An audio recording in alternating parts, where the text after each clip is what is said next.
Hello, everybody, and welcome to another podcast episode of Andy's Witchcraft by me, Tarot by Andy.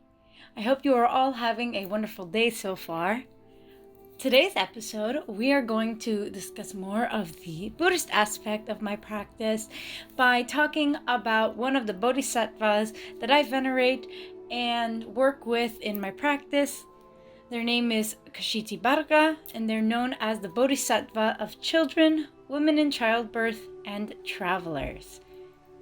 So, who is Itigarbha?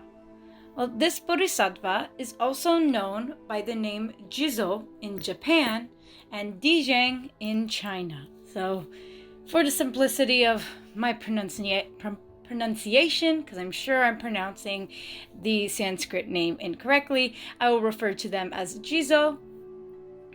And so Jizo is a bodhisattva popular across all traditions of Buddhism. And for those of you who do not know or do not remember from when I mentioned in a previous podcast episode, a bodhisattva is a deity that attends to a Buddha.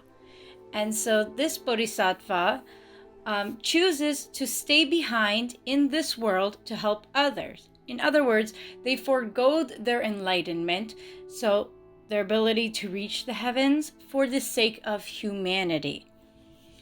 Jizo attended to the Buddha Amitabha. So that was one of the Buddhas that Jizo chose to follow and do their vows with. So Jizo translates to earth treasury, earth store, earth matrix, or earth womb. And so earth is meaning the growth of all things. And when we say the word store or treasury or matrix or womb, it means there are hidden treasures. So Jizo altogether would mean the growth of all hidden treasures or revealing the hidden treasures. So this bodhisattva is known to help make all things, including people, grow and reveal the hidden Dharma teachings that the Buddhas taught and spread throughout the world. Jizo is especially beloved for rescuing those in the lower realms of the 6 realms of suffering. So in Buddhism, there are 6 realms of suffering. Throughout your lifetimes, you will be reincarnated in one of these 6 realms, depending on the balance of good karma and bad karma that you released in the world. And so these 6 realms are gods, demigods, and humans, and the lower realms are known as animals, hungry ghosts, and hells. So Jizo was believed to have descended to hell on a lotus throne to help those suffering in the hells. So these are where the demons, the beings that have truly done like negative things in their lifetimes, they will be found there. It's in no way similar to the Christian concept of hell. It's very different. If you want to learn more, you could do research, or maybe I'll discuss in an episode talking about the 6 hells sometime. But for simplicity's sake, it is not the hell that you hear of in Christianity. It is very, very, very different. And so Jizo vowed not to reach true enlightenment and become a Buddha until all sentient beings were rescued from hell and suffering. And it is for this reason that they are the most beloved of the Bodhisattvas, and they are known as the Bodhisattva of compassion. So they showed compassion towards even the worst beings. In times of natural disasters like hurricanes, tornadoes, earthquakes, Buddhist teachers recommend Jizo's meditation and mantra to protect you during these times. Jizo's special day is on the 30th day of the 7th lunar month. So it's not the month of July. The 7th lunar month varies from year to year. And this day, the 30th day of the 7th lunar month, falls on September 14, 2023. And so Jizo is often depicted as a bodhisattva who is carrying a staff with 6 rings on it. They are believed to shake the rings, so shake the staff in the rings, to awaken us from our delusions. So from our desire to attach to unnecessary or harmful things, they awaken us from that. And so the 6 rings likewise symbolize the 6 states of rebirth that I discussed, and Jizo's promise to assist all beings in those realms. In Chinese traditions, Jizo shakes the 6 rings to open the doors between the various realms. So that was a basic intro on Jizo, and now I'm going to discuss how the story of how Jizo became venerated and chose their path of taking the Bodhisattva vows, and one day when all sentient beings are saved from hell will become a Buddha. So I will be talking about one of the stories of Jizo's reincarnations that shows how much they stuck to their vows, not even in their first lifetime, only in the second lifetime, but all their lifetimes. So this is an example of one of those. Many eons ago, there lived a virtuous Brahmin girl. The girl's mother held strange beliefs, abused the girl, and disrespected the 3 jewels, which are the Buddha, the Dharma, and the Sangha. The Brahmin girl tried to encourage her mother to respect these views, but to no avail. Upon the mother's death, the Brahmin girl became gravely concerned that her mother may have been reborn in an unfortunate realm. Seeking solace, she went to a temple and made offerings before an image of the Tathagata. While in tears, praying reverently, she heard a voice from the sky. "Saintly girl, don't be sad. I will tell you where your mother has gone." "Who are you?" the Brahmin girl asked. "I am Buddha Padma Samadhi Svara Raja Tathgata. Due to your exceptional devotion, I will show you your mother's whereabouts.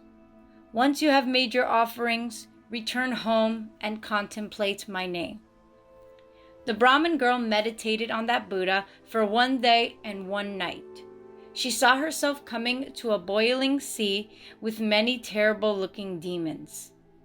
Men and women were being cooked in the water while iron beasts clawed and tortured them.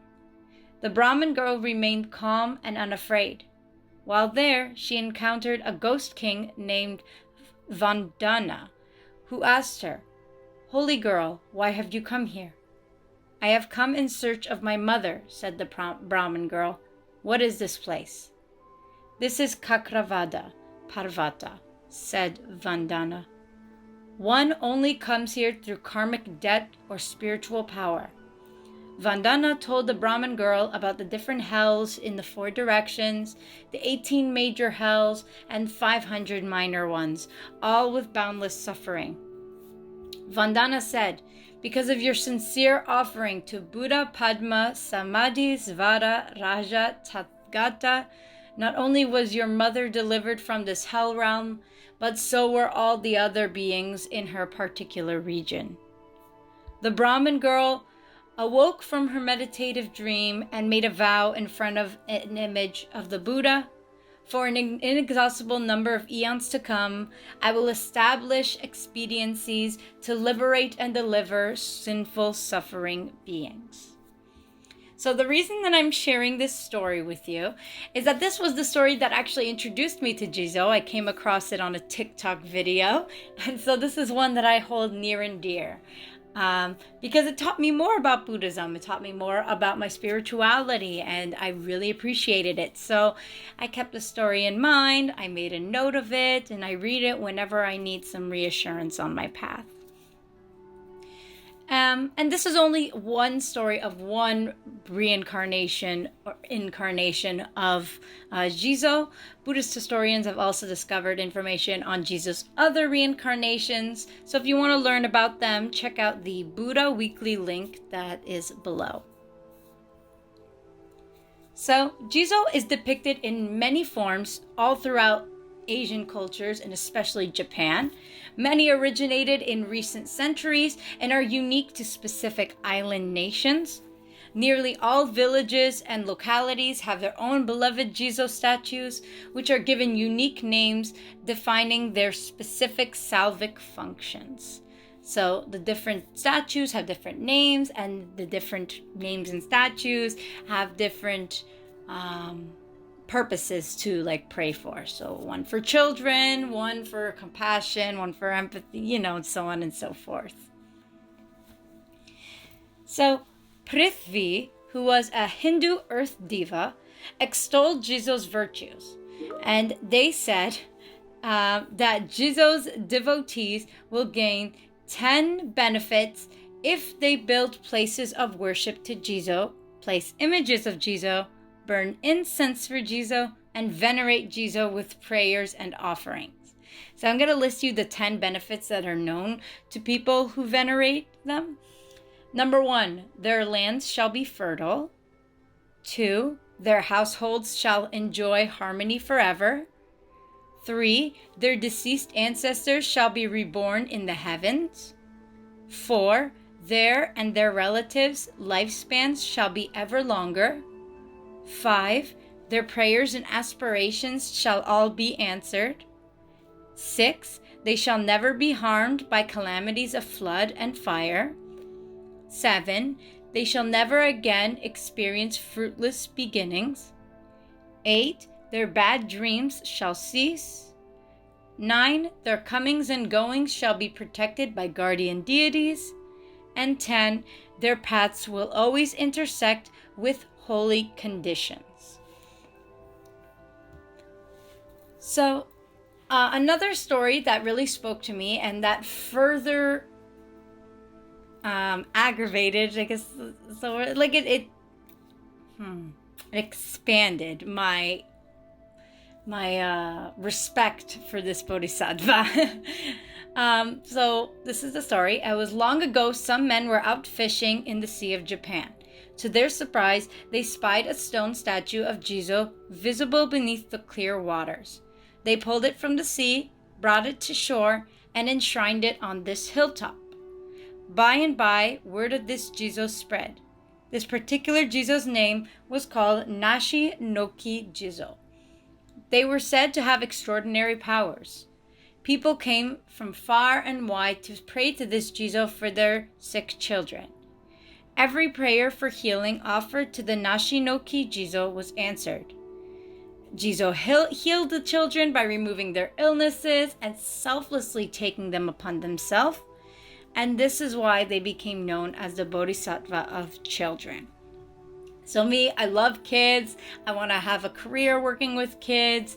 I have tons of younger cousins that I love children, hope to have some of my own someday.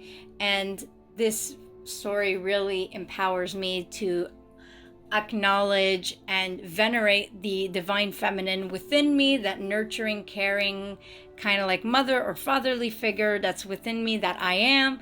And it's just a story that I keep in mind and that heals my trauma with my own parents. So that's why I decided to share this story with you guys. And I hope you guys enjoyed it.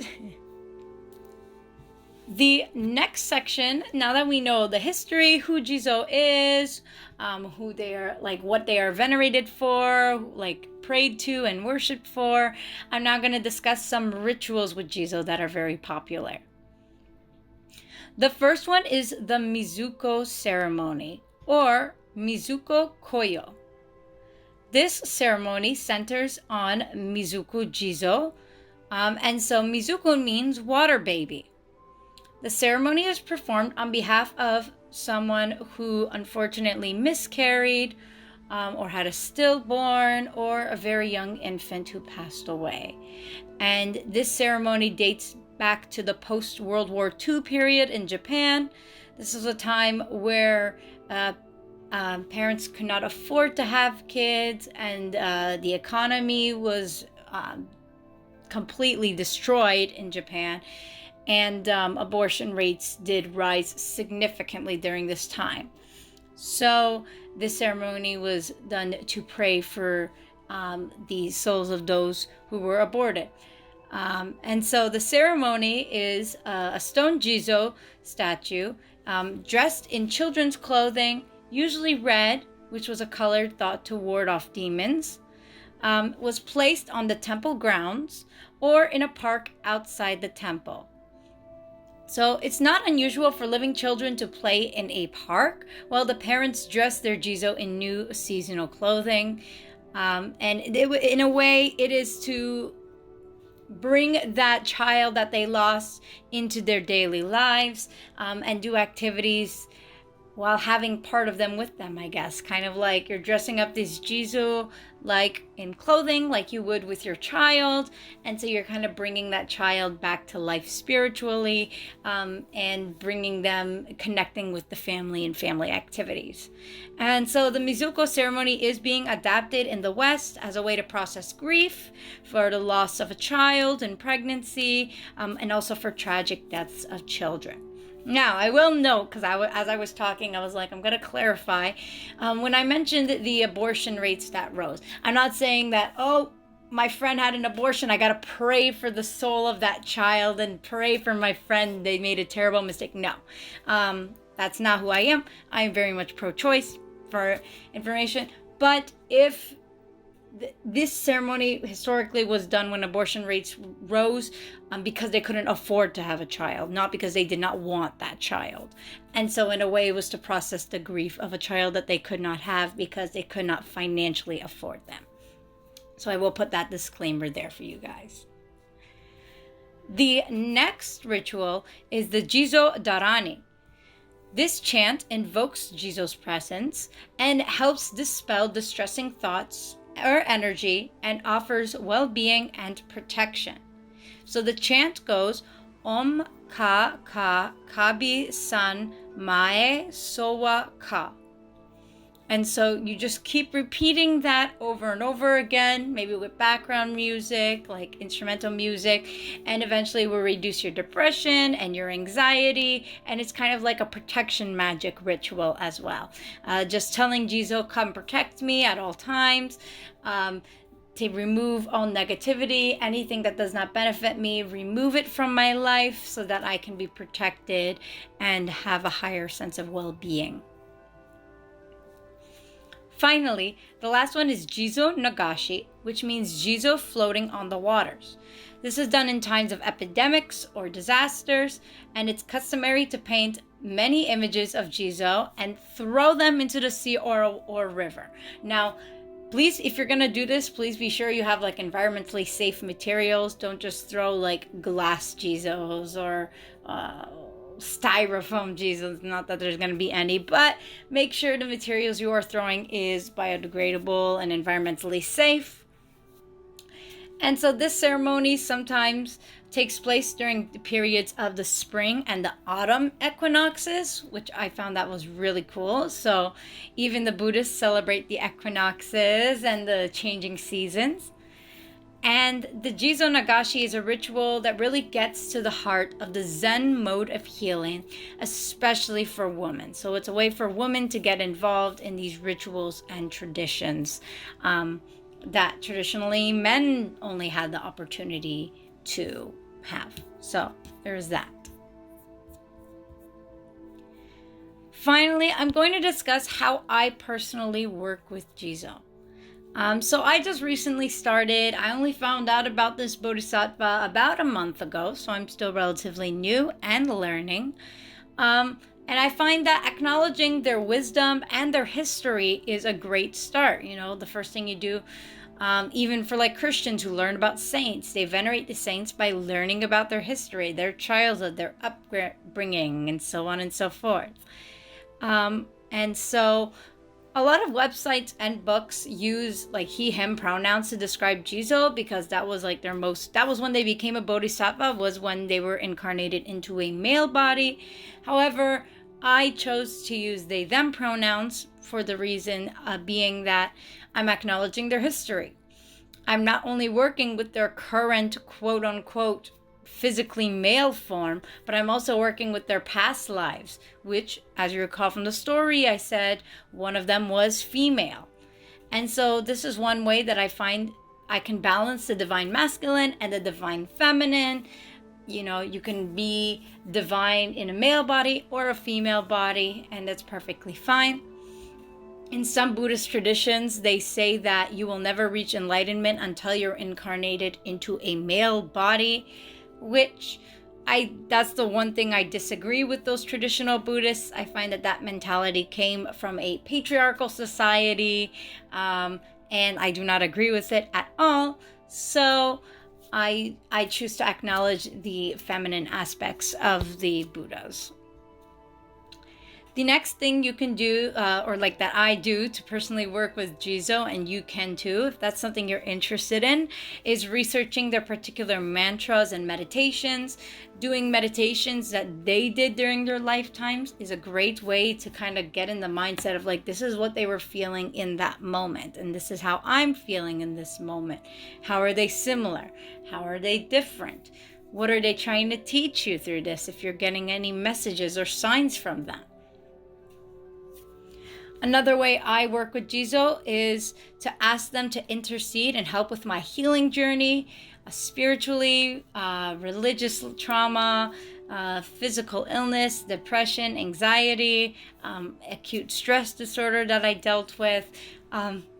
Just asking Jizo to help me heal is a great way, especially because if you notice, the rituals with Jizo that I listed all involved water. And water is known to help with the emotional side of you, and it's associated with the divine feminine. So it makes sense that I'm going to acknowledge the divine feminine. I'm going to work on my emotional healing, because the one way to reach enlightenment is to heal your soul and heal it and feel better, make yourself feel good. The next one is offerings. Very obviously, I have a little Buddha altar where I give offerings to all the Buddhas and Bodhisattvas that I work with. And so on this altar, you can give candles, flowers, coins, and incense. The flowers, sometimes I draw pictures of a lotus flower, because the story that Jizo descended into the hells on a lotus flower. So it's very meaningful and significant in Buddhist culture. I personally also associate them with the colors purple for like that divine feminine aspect. So I usually give purple offerings, coins, flowers, purple candles if I have any, and then incense smells, nice scented flowery smells I associate them with. So that's what I try to give them as an offering. And whenever a loved one of mine is pregnant, I always ask Jizo to intercede so that their pregnancy goes smoothly and the baby grows healthy. It's not only when things go wrong in a pregnancy that you give Jizo offerings for the soul of that child. You can also do that when the child is perfectly fine, just to keep that prevention before intervention, right? So we're going to prevent that baby from anything going wrong. So we're going to ask Jizo to intercede. And that's what I personally do. And then finally, when a loved one of mine does unfortunately go through miscarriage or pregnancy loss, I always ask Jizo to come bring peace of mind, heart, and spirit during their difficult time, not only for the soul of that child, but also for the healing and the pain that the parents are going through and the family members are going through. That's very, very, something that Jizo is familiar with, and something that everyone who works with them has done at least once, right? And so, yeah. So that's the end of this podcast episode. I know it is very short, but there isn't really too much information besides those, that doesn't get repetitive. And so I shared some stories. Like I said, if you want any other information, I always put my references below so you can go read those and take a look and see if there's anything that interests you. And as always, if you like my content, give it a like, a comment, and a subscribe. And you can also follow me on my social medias. My Instagram is at Andy's Witchcraft, and my TikTok is at Tarot by Andy. And so give those a follow. You could also join my Discord server, Crystal Caverns. The link is in my link tree below. We are now at 40 members, which is wonderful. I honestly never thought it may not seem big, but it is to me, and I love it. I love all the members there. We're like a witchy family. And yeah, so come join us. That's about it for today. Blessed be everyone, and have a wonderful day, week, month, and year.